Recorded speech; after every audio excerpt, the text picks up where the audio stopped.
விட்டிருக்கக்கூடிய பாட்டு மகாலட்சுமி ஆசை பெற்ற நேராக சத்தியம் என்று என்னுடைய தாயும் தந்தையான பிரமணியும் சரஸ்வதியும் கண்டவனையும் ஆசை பெற்ற நேராக வந்து முன்பு சமயம் என்னுடைய அண்ணன் தக்கனாகப்பட்டவன் படைக்கும் தொழில் மீது இருந்த ஆர்வத்தால் 1000 குழந்தைகளை தொற்றுவித்து பிரமணி நோக்கி தவம் செய்து படைக்கும் தொழிலை வாங்கி வாருங்கள் என்று கட்டளையிட்டான். தந்தையினுடைய கட்டளைக்கு இறங்கி 1000 குழந்தைகள் பிரமணி நோக்கி தவம் செய்ய ஆரம்பித்தார்கள். இதை அறிந்த நாரதர் தந்தையினுடைய தொழிலுக்கு ஏதாவது ஆபத்து வந்து விடுமோ என்று எண்ணி படைக்கும் தொழிலை பிரம்மன் பெற்ற கஷ்டங்களை கூறாமல் நிறுத்தக் கூறினார். உடனே இந்த 1000 குழந்தைகளும் பிரமணி நோக்கி தவம் செய்வதை விடுத்து எம்பெருமான் ஈசனை நோக்கி தவம் செய்ய ஆரம்பித்தார்கள். இப்படி தக்க 3000 குழந்தைகளை தொட்டுவிட்டு அந்த 3000 குழந்தைகளையுமே நாரதர் தவம் செய்ய விடாமல் தடுக்கிறார். இதற்கெல்லாம் காரணம் யார் என்பதை அறிந்தான் தக்கள்.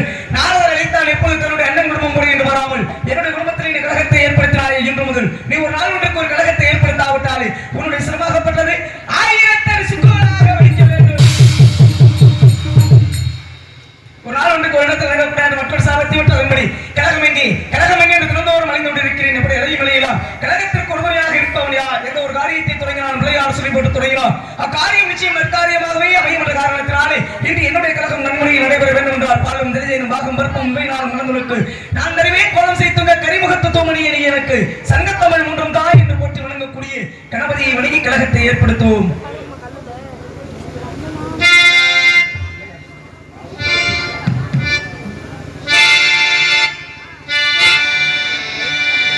பிள்ளையார் சுழி போட்டு எழுதிடுவோம் இந்த பிள்ளைகளும் இல்லாமல் உயர்ந்திடுவோம்.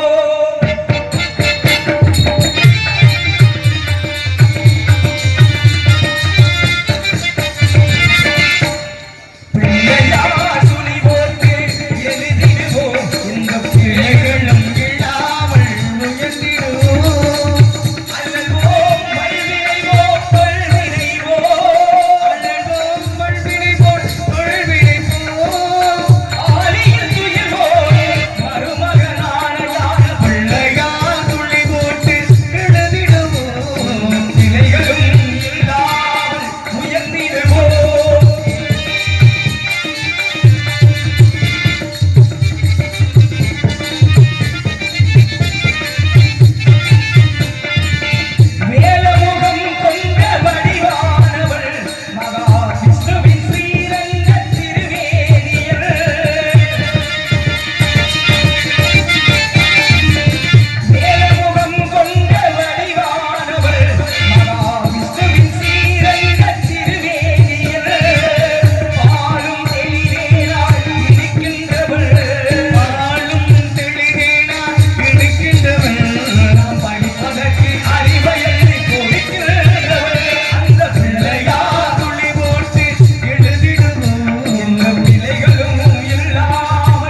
ஜீவராசிகள் உலகத்தில் வாழக்கூடிய அத்தனை புண்ணிய ஜீவராசிகளும் தந்தை பிரம்மனால் படைக்கப்பட்டவை அளிக்கும் தன்னை மேற்கொள்ள மாமன் சிவனார் இவ்வுலகத்தையே இப்பிரபஞ்சத்தையே கட்டி காத்துக் கொண்டிருக்கிறான். எவ்வாறு மச்சம் குருமம் வராக மாமனும் நரசிவன் ராமன் பரசுராமன் பலராமன் கண்ணன் கல்கி என்று சொல்லக்கூடிய தசவதாரத்தின் மூலமாக கட்டி காப்பவன் என்னுடைய பாட்டன் மனதாமல் ஸ்ரீமன் நாராயணன் அப்பேற்பட்ட பெருமாள் திருமாலி உலகத்தை காக்கும் நிச்சயனுடைய கழகத்திற்கும் ஒரு உறுதுணையாக இருப்பார் என்ற நம்பிக்கையோடு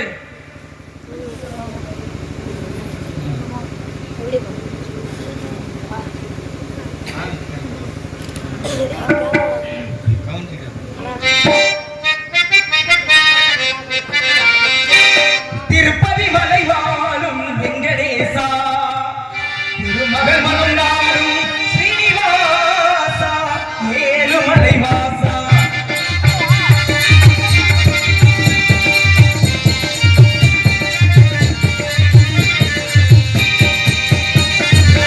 திருப்பதி மலை வாழும் வெங்கடேசா திருமகள் மகனாரும் ஸ்ரீனிவாசா ஏழுமலை வாசா திருப்பதி மலை வாழும் வெங்கடேசா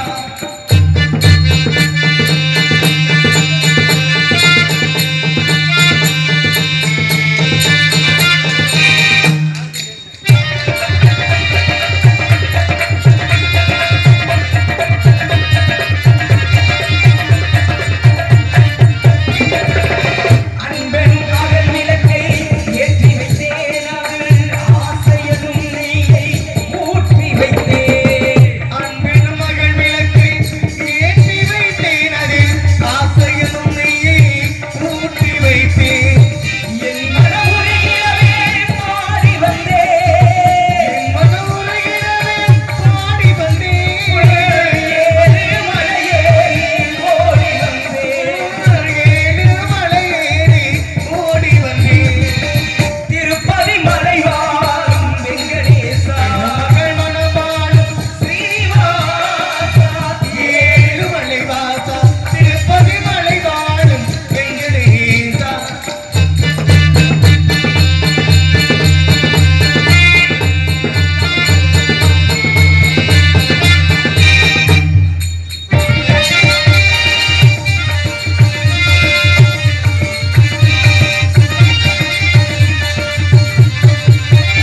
நினைத்ததை நடத்தி வைத்தாய் வைகுந்தா மறைந்ததை பறித்திடுவாய் கோவிந்தா.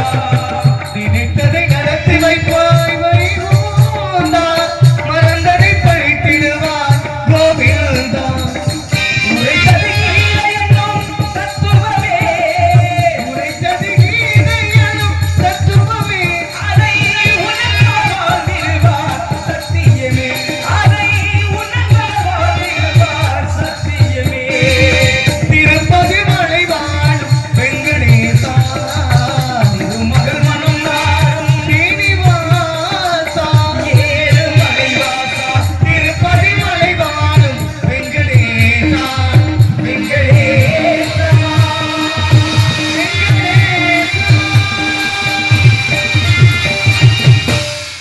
எல்லாம் வல்ல எம்பெருமான் ஏழுமலையானை வணங்கினாலும் ஒரு சின்ன விஷயம் பேசுவோமா?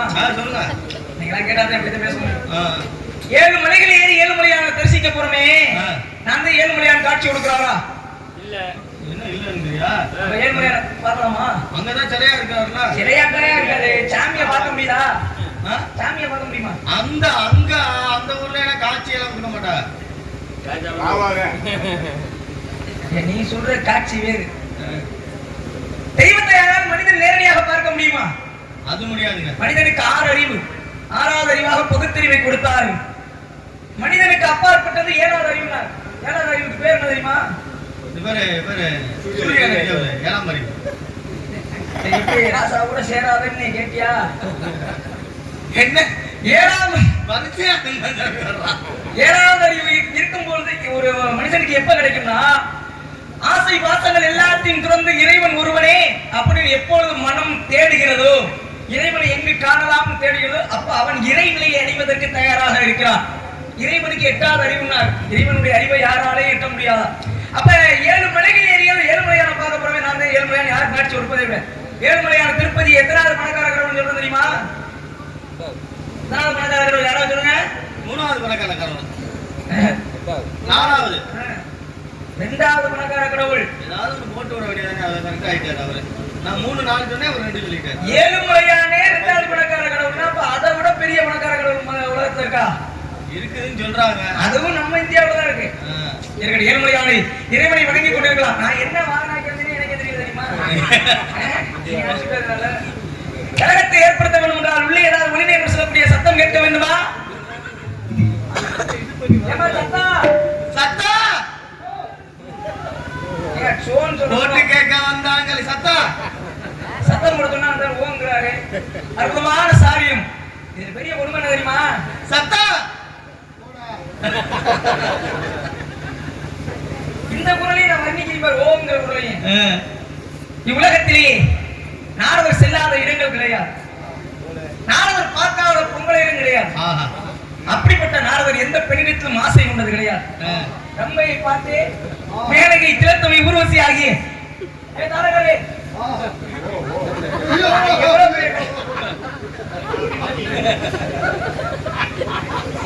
எத்தனை பெண்களை சந்தித்தாலும் நாரதருக்கு ஆசை என்பது வந்தது கிடையாது. மூவாசி இல்லாதவன் மண்ணாசி பெண்ணாசி பொருளாசை இரண்டு அரங்களான இல்லறம் துறவரம் என்பவற்றில் இல்லறத்தை விடுத்து துறவரத்தை மேற்கொண்டு எந்நேரமும் சதாசர காலமும் அரியனுடைய நாமத்தை மட்டுமே உச்சரித்துக் கொண்டிருக்கக்கூடியவன் அப்பேற்பட்ட நாரதர் இந்த பூவுலகத்திற்கு இறங்கி வந்தவுடனே ஆரவம் சோ என்ற குரலை கேட்டவுடன் மனம் சஞ்சலம் அடைகிறது. சஞ்சலம்னா என்னங்க? ஒரு விதமான நோக்கம். நாரதருக்கே நோக்கம் வருகிறது என்றால் முதல்ல இந்த பெண்ணு யாருன்னு தெரிஞ்சுக்கிறதுக்கு முன்னாடி இந்த பெண்ணோட குரல் வளத்தை வர்ணிக்கணும். ஏன்? கையில காந்தம் வச்சிருக்கோம், இரும்பு கீழே கிடக்குது. இந்த காந்த இரும்பு என்ன பண்ணுமா? கப்பும். நீதே தெரியாது சொல்ற கப்பிரம். அந்த மாதிரி இந்த பெண்ணினுடைய சாரீரம் நாரதரே இருப்பது போல இருப்பதா? ஒருவேளை அன்று நடந்தது மாதிரி இன்னைக்கு நடந்துமோ அப்படின்னு சந்தேகம். இந்த பாடலை பாடிவிட்டு பிறகு இவள் யார் எதற்காக இங்கு வந்திருக்கிறார் என்பதை சற்றை சிந்திப்பதற்கு முன்னால் ஆலோலம் வாடும் மென்மணியாளை நாமும் ஆலோலத்திலேயே வர்ணிப்போம்.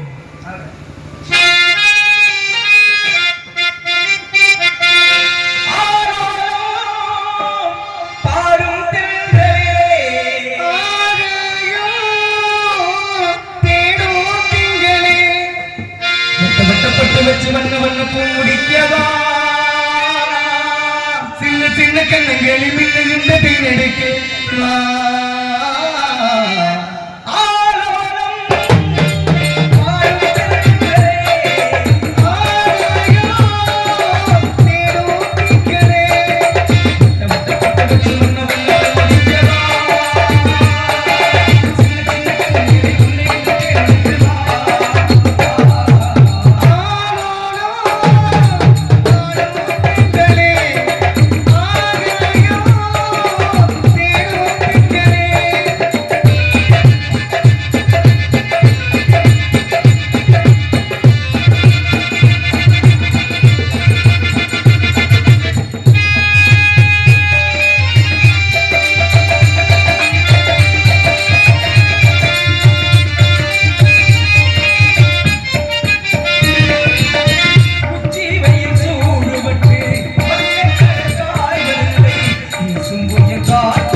போடக்கூடிய பெண்மகள் யார், எதற்காக இங்கு வந்திருக்கிறாள் என்பதை சற்று சிந்தித்து பார்க்கும் பொழுது ஆதியிலே மகாவிஷ்ணுவுடைய ஆனந்த கண்ணீரிலே அமிர்தவள்ளி சுந்தரவள்ளி என்று சொல்லக்கூடிய 2 பெண்மாதர்கள் அவதரித்தார்கள். அவதரித்த பெண்களை முருகப்பெருமான் திருமணம் செய்து கொள்வதாக வாக்குறுதி அளித்தார். கொடுத்த வாக்குறுதியின்படி அவர்கள் அமிர்தவள்ளி திருப்பரங்குன்றத்திலே தெய்வயானை என்ற திருநாமத்தோடு எம்பெருமான் முருகப்பெருமான் திருமணம் செய்து விட்டார். இளையவர் சுந்தரவள்ளிதான் காவலுக்கு வந்து ஆளும் சோயின் ஆயிரட்டு கொண்டிருக்கிறார். வள்ளிக்கும் முருகனுக்கும் திருமணத்தை ஏற்படுத்துவது இன்று நம்மளுடைய தலையாய கடமை. எப்படி திருமணத்தை ஏற்படுத்துவது? தமிழருடைய பண்பாடு. ஒருவனுக்கு ஒருத்தியாக வாழக்கூடிய தமிழ் மக்கள் ஏற்றுக்கொண்டது தமிழ் கடவுளாக முருகப்பெருமானை. அப்பேற்பட்ட முருகப்பெருமான் வள்ளியை 2ஆம் தரமாக திருமணம் செய்து வைத்தார். கலாச்சார சீரழிவதும் நடந்துவிடக் கூடாது என்பதற்காக இவருடைய அழகை கந்தபெருமானுக்கு தூண்டிவிட வேண்டும். முருகப்பெருமான் வெகு விரைவாக வந்து வள்ளியை பிரம்ம முகூர்த்தத்தில் மனம் புரிய வேண்டும். உலகத்திற்கு ஒரு நன்மை கிடைக்க வேண்டும். அதனால் என்னுடைய சிரசும் தப்பிக்க வேண்டும் என்ற காரணத்தினாலே தேவலோகத்தில் இருக்கிறார் முருகப்பெருமான். வள்ளி அம்மையார் பூலோகத்தில் இருக்கிறார். இங்கு இருக்கக்கூடிய வள்ளியினுடைய அழகை தேவலோகத்தில் இருக்கக்கூடிய முருகப்பெருமானுக்கு நாம் எவ்வாறு தூதுவிடலாம்? பூங்காற்றின் மூலமாக.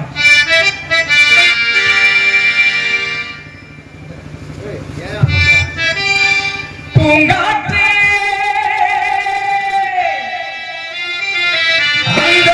கிட்ட ஒண்ணு சொல்லி போ, தனியா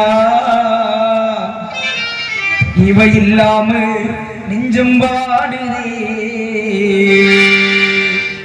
பூங்காற்றே பூங்காற்றே உறவலை பூங்குயில பார்த்தியா, தாங்காம தவிச்சே சின்னவளை என்னிடத்தில் சேர்த்தியா. பூங்காற்று திரும்புமா, ஏன் பாட்டு விரும்புமா, பாராட்டு மடியில் வச்சு தாளாட்டு, எனக்கொரு தாய்மடி கிடைக்குமா. பூங்காற்று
எனக்கு ஒரு வரம் தருவாயா அவ காதலியே காதலியே கொண்டு வருவாளா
எப்படி பப்புடுகார் வந்தோன்னு மட்டும் கை தட்டி சிரிக்கிறீங்களே, வர சொல்லுமா அவரை?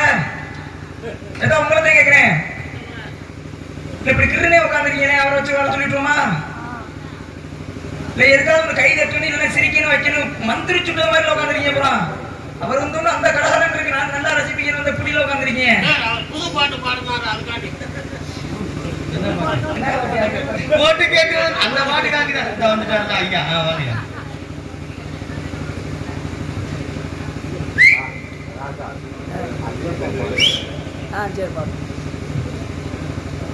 ஆத்தா கொஞ்சம் நாரதருக்கும் சிரிங்க. அதான் சிரிப்பு வரல, நானும் சிரிக்கிற மாதிரி காட்டுங்க. இல்ல அழுகுறாப்ல இல்ல. ஐயா அவர்கள் சார்பாக 100 அன்பளி பிடித்த ஐயப்பன் பாடலை பாட சொல்லியிருக்காங்க. நன்றி, நன்றிகர். வணக்கம். போட்டுவோம். நடிகருடைய முகம் பார்க்கக்கூடிய கண்ணாடி ரசிகர்கள், நீங்க ரசிச்சாத்தான் நாங்க தொழில் பண்ண முடியும். நீங்க கிளம்பி உட்காந்துட்டீங்கன்னா 4 பாட்டு பாடுறத 2 பாட்டு பாடிட்டு பேச்சு சும்மா ஓட்டிட்டு போயிடுவாங்க. நீங்க தான் வேலையை வாங்கணும்.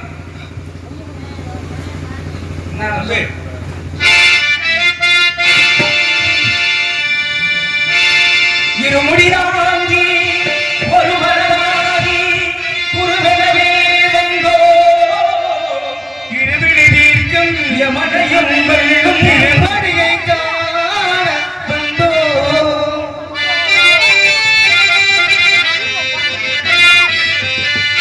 பள்ளிக்கட்டு சபரிமலைக்கு கல்லும் முள்ளும் நாளுக்கு மெத்தை சுவாமியே ஐயப்போ சுவாமி சரணம் ஐயப்ப சரணம் பகவானே பகவதியே தேவன் பாதம் தேவி பாதம் பள்ளிக்கட்டு சபரிமலைக்கு கல்லும் முள்ளும் நாளுக்கு மெத்தை சுவாமியே ஐயப்ப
ஐயாண்டி அவர்கள் சார்பாக 100 ரூபாய் அன்பளிப்பை கௌரவப்படுத்தினார். நான் அவர்களுக்கு நெஞ்சார்ந்த மனமார்ந்த நன்றி கிடந்த வணக்கம். நாரதர் என்றாலே அனைவரும் கழகக்காரன் என்றுதான் கூறுகிறார்கள். முத்தம் சொல்வார்கள்.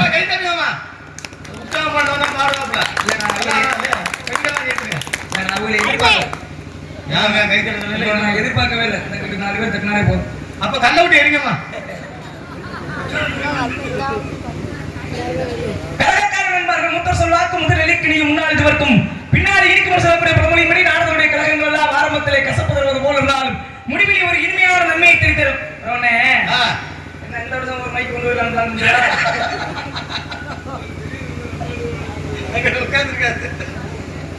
இந்த பூலகத்துக்கு இறங்கி வரும்போது மட்டும் எங்களுடைய மனசுல ஒரு சின்ன சஞ்சலம் இருக்கு. என்ன சாமி சஞ்சலம்? எல்லா இடத்துக்கும் போயிட்டு வரும்போது எனக்கு நிம்மதியா இருக்கு. சரி, இந்த பூமிக்கு வரும்போது ஏன்டா வர்றோம் இருக்கு. ஏன் வர்றீங்க? அந்த அளவுக்கு பூமியை பண்ணி மாத்தி வச்சிருக்கீங்க. மாத்தி வச்சிட்டீங்க? நீங்க தான் மாத்தனதா? நீங்க தான் மாத்திருக்கீங்க. இந்த கலியுகம் பிறக்கும்போது மனிதனுக்கு ஆயுட்காலம் எவ்வளவு தெரியுமா? 100 வயசு. இன்னைக்கு 100 வயசு வரைக்கும் வாழ முடியுமா? இப்ப 50 தாண்டவே முடியலையே. இதுக்கு காரணம் என்ன? செயற்கை. இயற்கை இயற்கையாக இருக்கும் வரை மனிதன் இயற்கையோடு ஒன்றிணைந்து வாழ பழகினான், ஆயுட்காலத்தை நீட்டித்தான். எப்பொழுது மனிதன் இயற்கையை மாற்றி செயற்கையோடு வாழ பழகினானோ அப்பொழுது அதற்கு வேலையை காட்ட வந்துருச்சு. மாதம் மும்மாறி மழை விழுந்ததான் முன்னால. வேதம் மோதிய வேதியருக்கு ஒரு மலை, நீதிமன்றம் நெருங்கினுக்கு ஒரு மலை, மாதர் கற்புடைய மங்கையருக்கு ஒரு மலை. வேதம் ஓதுறாங்க ஐயவார். அவங்க நல்ல வேதங்கள் ஓதும் போது அந்த வேதங்களுக்கு ஓதுனதுக்காக ஒரு மழை பெய்யும். நீதிமன்றம் நெருங்கினுக்கு ஒரு மலை. தான் குடும்பத்தில் ஒரு தப்பு பண்ணாலும் அரசர் என்ன பண்ணுவாங்க, செஞ்ச தப்புன்னு சொல்லி சரியா நிறுத்திப்பான. நாட்டாம படத்துல மாதிரி புராணத்தை பேசி நீ கதையை கொண்டாந்து எதுவும் நுழைக்கிறாங்க. இல்ல இப்படி சொன்னாதான் புரியும். அப்ப அந்த மன்னனுக்காக ஒரு மலை விழுந்ததா. மாதர் கற்புடைய மங்கையருக்கு ஒரு மலை. அப்படின்னா பெண்கள் கற்பத்தன்மையோடு இருப்பதை பார்த்து அதுக்காக ஒரு மழை வந்துச்சா. மாசத்துக்கு 3 மழை. இன்னைக்கு வருஷத்துக்கு 3 மழை பெய்தா? எங்க ஒரு மழை பெய்தா? இல்ல. ஏன்? இதுக்கு என்ன காரணம்? சேர்க்கை. மாத்திட்டீங்க. மனிதன் இயற்கையோடு ஒன்றி பழகணும் சொன்னீனே. இப்ப இன்னும் அக்கினி வெயிலே ஆரம்பிக்கல. ஆரம்பிக்குது அக்கினி நட்சத்திரம். அக்கினி நட்சத்திரத்துக்கு முன்னாடியே வெயிலோட தாக்கம் எப்படி இருக்கேன், அந்த 21 நாள் எப்படி இருக்கு நீங்க நினைக்கிறீங்க? இப்பயே நம்ம மாநிலத்துல இப்படி வெயில் அடிக்க சொல்லிவிட்டு குழுகுழு அறைய தேர்ந்தீங்களே, அவங்க என்ன தெரியுமா? குழுகுழு அறை அவங்க என்ன படத்துல குழுகுழு அறை என்ன? நான் தமிழ்ல சொல்றேன். அடியே நாரதர், அதனால தமிழ்ல உச்சரிக்கிறேன்.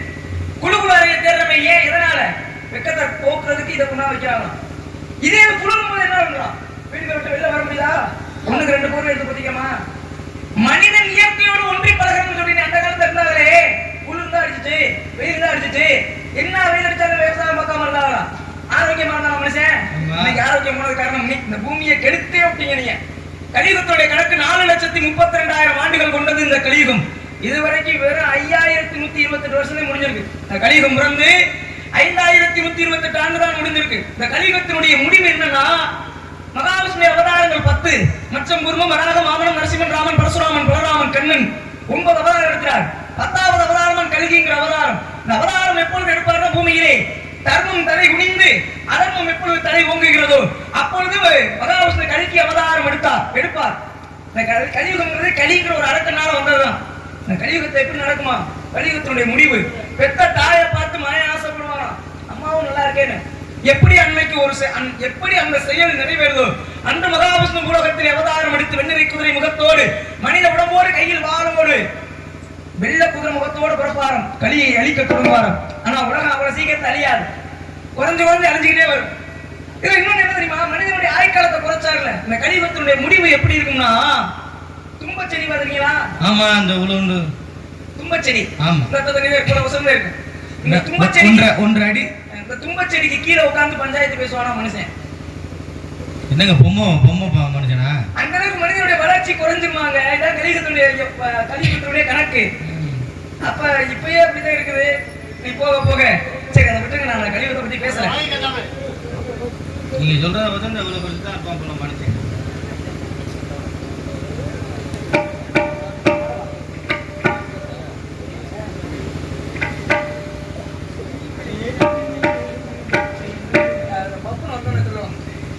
எல்லாம் தூங்குறாங்க, சாமி பாட்டு போட்டு சொல்லி சாமி கிடைக்கணுமா?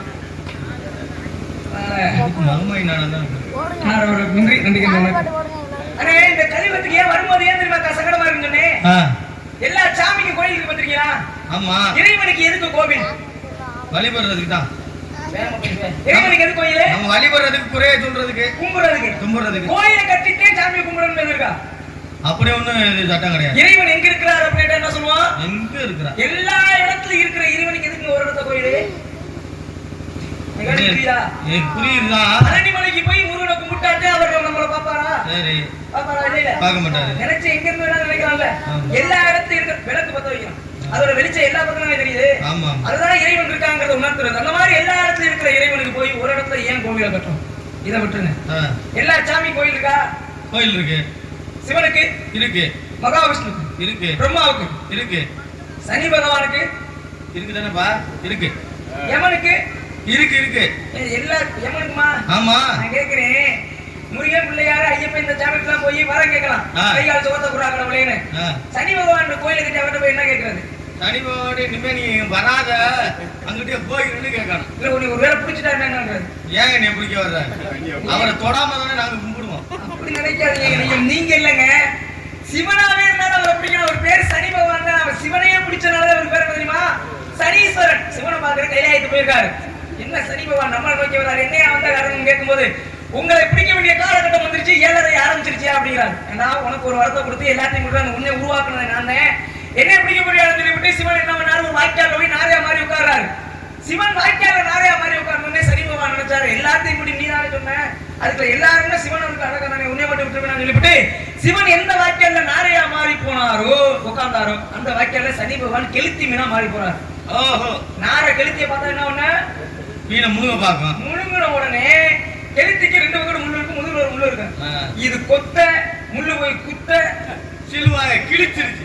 பிடிச்சான் நாரைக்கு சனி பகவான். அதான் சனி பகவான் பிடிச்சான் சிவனை. சனியை பிடிச்ச நாரை எழுத்திய மூணுங்க. சிவனையே அந்த விட்டு வைக்கிறீங்க, நீங்க என்ன விட்டுவாரா? என்னையெல்லாம் புடிச்சிட்டு விட்டுட்டார். இவனையெல்லாம் புடிச்சோம்னா நமக்கு தான் தத்தினியா ஒட்டிக்கணும். யமனுக்கு கோயில் இருக்குல்ல? ஆமா. யமன்கிட்ட போய் என்ன வரம் கேட்கறது? யமன்டா உயிரை பிடிக்காதுன்னு வரம் கேட்கணும். இப்ப போயிட்டு இன்னொரு 10 வருஷம் கழிச்சு வா கும்பிடுவாரு. நான் கொஞ்சம் நான் பண்ண வேண்டியதெல்லாம் இருக்குது, அதை முடிச்சுக்கிறேன், அப்புறம் தபால் அனுப்புறேன் வா அப்படிங்க. நம்மளாம் ஆய்க்கால முடியில போய் கூப்பிட்டாலும் கூப்பிடுவாரு. ஏன் ஏன் நல்ல மனுஷங்களுக்கு மட்டும்தான் பூமியில இடம். நல்ல மனுஷங்களுக்கு நீங்க தப்பா சொல்றீங்க சாமி. நல்ல மனுஷங்களுக்கு சீக்கிரம் கூப்பிடுவார். எமனுக்கும் கோவில் உள்ளது எங்க? அவன் திருச்சி பக்கத்துல திருப்பஞ்சலி அப்படிங்கிற ஊர்ல இருக்கு. எமன்கிட்ட போய் வரம் கேட்கலாம், உயிரை பிடிக்காமலாம் இருக்க மாட்டாரு. யமதர்மனுடைய சிம்மாசனம் எப்படி இருக்கு தெரியுமா? யமலோகத்துல 2 மலைக்கு நடுவே அக்னி 6. இந்த மலைக்கு நடுவுல ஒத்த தலைமுடியில தான் அவர் சிம்மாசனம் தொங்குமா. ஒத்த தலைமுடியில எதை தண்ணி இருக்கு, அதுதான் அவர் சிம்மாசனம் இருக்குமா. என்னைக்காவது ஒரு நாள் யமதர்மை தப்பான தீர்ப்பு சொல்லி ஒருத்தருடைய உயிரை ஆய்க்கான உயிருக்கு முன்னாடி பிடிச்சிட்டு வந்துட்டாங்கன்னா அந்த மசுர அந்த ஆளு அக்னிக்கு வந்து செத்து போயிடுவாரா? எப்படி தவறான தீர்ப்பு? அவர் சாகவே மாட்டாங்க. அப்புறம் எப்படி நீ இன்னொரு 10 வருஷம் கழிச்சு சொல்லுவ? இல்ல அவர் யம வந்து சாகவே மாட்டார். யமனி செத்துட்டே வந்துட்டாருங்க. இல்ல மார்க்கண்டே உயிரை பிடிக்கும் போது யமனை எட்டி வதைக்கல, யமன் சாகலையா? அப்படியா? எனக்கு தெரியாது, அன்னைக்கு நான் லீவு. இருந்தாலும் கழகத்தை ஏற்படுத்த வேண்டும் என்றால் இருக்கக்கூடிய ஆடவர்களை சந்திக்க வேண்டும். சந்திப்பதற்கு முன்பாக மீண்டும் ஒரு முறை மட்டும் வள்ளியுடைய அழகை விரித்து விட்டு பிறகு அழகி மாணவனை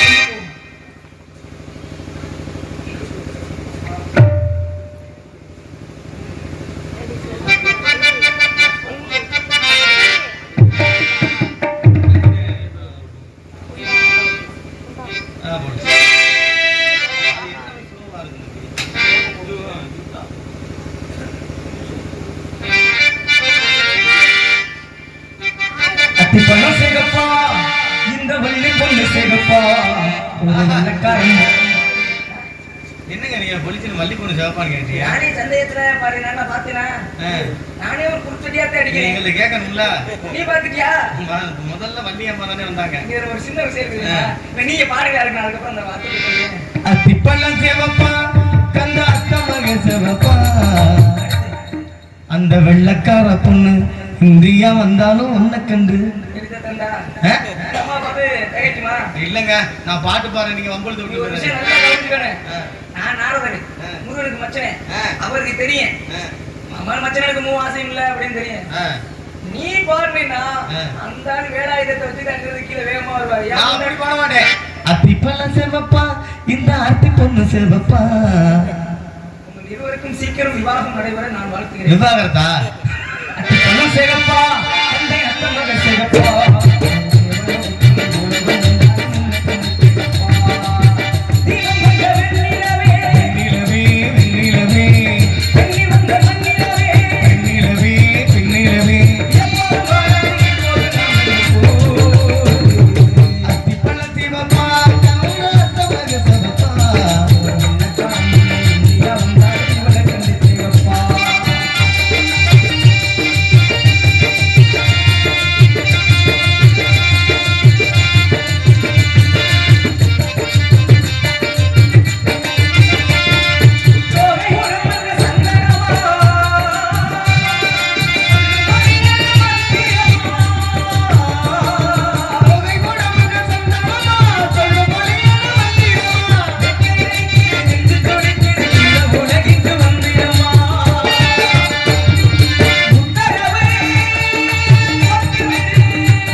காத்தில் இருக்கு சங்கதி அத்திப்பழம் சிகப்பா சிவப்பா இந்தியா வந்தாலும் உனக்கு சிவப்பா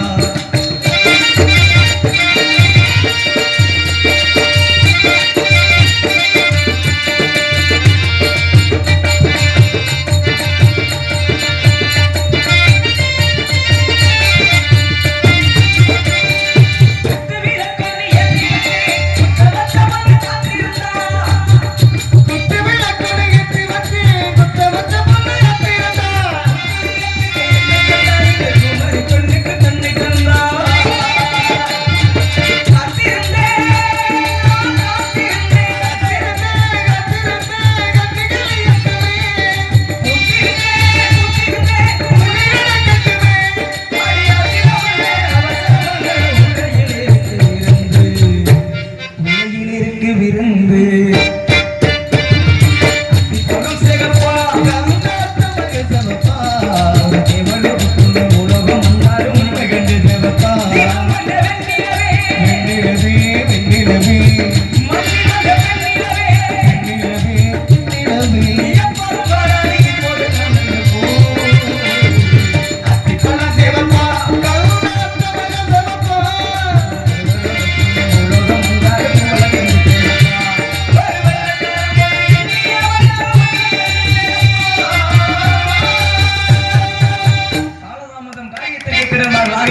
யாரோ அழகன் அங்கும் அங்கும் அலைகிறான் அலையும் ஆடவனை சந்தித்து கழகத்தை ஏற்படுத்துவன் கதையின் முறைப்படி